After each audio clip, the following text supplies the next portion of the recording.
People across the UK are being urged to plant trees to mark the Queen's Platinum Jubilee for 2022. The Queen's Green Canopy launches today in part of London, which has high socio-economic deprivation and one of the lowest tree canopy cover densities in the city. The event in Tower Hamlets aims to transform the landscape, where 17 Jubilee trees will be planted. Joining us now is 16-year-old Kabir from London, a young conservationist and wildlife writer who's taking part at the location today. Welcome, thank you very much for joining us. How important is this initiative for you? For me, it's very important to make sure that London's green spaces are being maintained and protected for the future. And as we've seen during the pandemic as well, lots of communities from around London have come together, and we're seeing that a lot more now through the Queen's Green Canopy, which will encourage communities from across the UK, including in urban areas, to plant a tree for the Jubilee in celebration of Her Majesty the Queen's 70th year on the throne.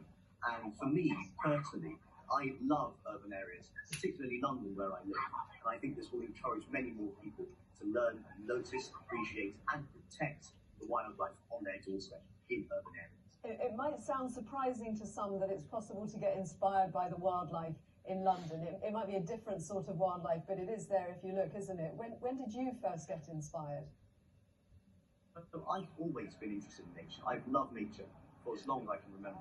But the first time I got interested in urban nature was when I looked out into my garden when I was about 7 or 8 and saw all these pigeons and house sparrows and goldfinches and greenfinches, predominantly birds. And to me, this was magical to see all this wildlife on my doorstep. And I soon discovered a lot more sites around my doorstep, and I saw there were, again, predominantly birds. And that really got me interested in birding and urban wildlife.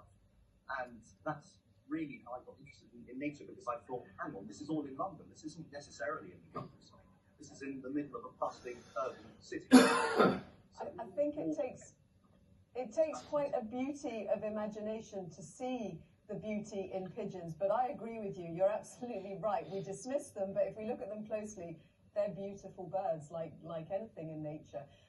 In terms of inspiring young people, though, to look at it, to see the beauty, to take that moment to enjoy the silence, I suppose, and what's around us, rather than perhaps going on a mobile phone or doing online gaming. How do you inspire others? How do your friends see it? What do they think when you tell them about it?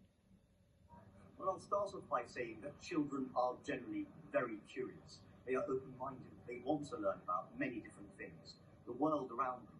So when I set up a society, a nature club at school 3 or 4 years ago, I was surprised by the number of people that started to attend. The largest number of people we've had is over 35. They want to learn about the nature on their doorstep, and crucially, they want to learn about how they can make a difference. And through projects like the Queen's Green Canopy, we can encourage more people of all ages, including young people, to get involved and encourage them to learn about nature on their doorstep.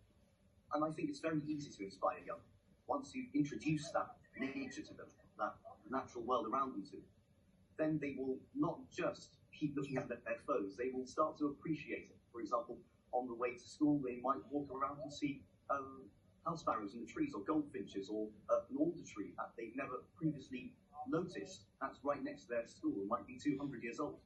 So it's all about encouraging them to notice and appreciate the natural world. Only then will they protect it.